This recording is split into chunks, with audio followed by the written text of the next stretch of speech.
বানাচ্ছি নিরামিষ চিলি পনির। তার জন্য পনিরগুলোকে নিজের ইচ্ছে মতো পিস করে কেটে ফেলুন। কেটে লঙ্কা গুঁড়ো, নুন আর একটু কর্নফ্লাওয়ার ভালো করে মেখে নিন। মাখিয়ে 10 মিনিটের জন্য রেস্টে রেখে দিন। ততক্ষণ আপনি কিছু সবজি কেটে রেডি করে ফেলুন। কী সবজি সেটা পরে বলছি। এবার কড়াইয়ে তেল গরম করে ম্যারিনেট করে রাখা পনিরগুলো দিয়ে হালকা হাতে নেড়ে অল্প ভেজে নামিয়ে নিন। এবার আগে যে সবজিগুলো কেটে রাখা ছিল সেগুলো একে একে কড়াইয়ে দিয়ে দিন। প্রথমে কেট করে রাখা আদা ও লঙ্কা কুচুনি দিয়ে একটু নেড়ে নিন। তারপর একে একে রেড ক্যাপসিকাম, গ্রিন ক্যাপসিকাম ও টমেটো কুচি দিয়ে বেশ কিছুক্ষণ নাড়ুন।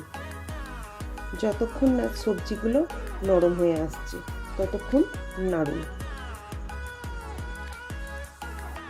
এবার গ্রেভি বানানোর জন্য এক বাটিতে খানিকটা জল নিয়ে তাতে cornflour, soya sauce, tomato ketchup, tomato sauce নিয়ে মিশিয়ে নিন।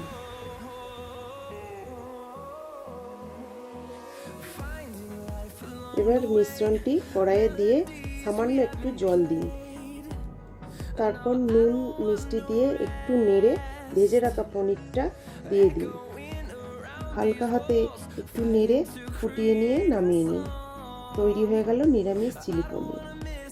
ভাত, পোলাও, রুটি, পরোটার সাথে পরিবেশন করুন।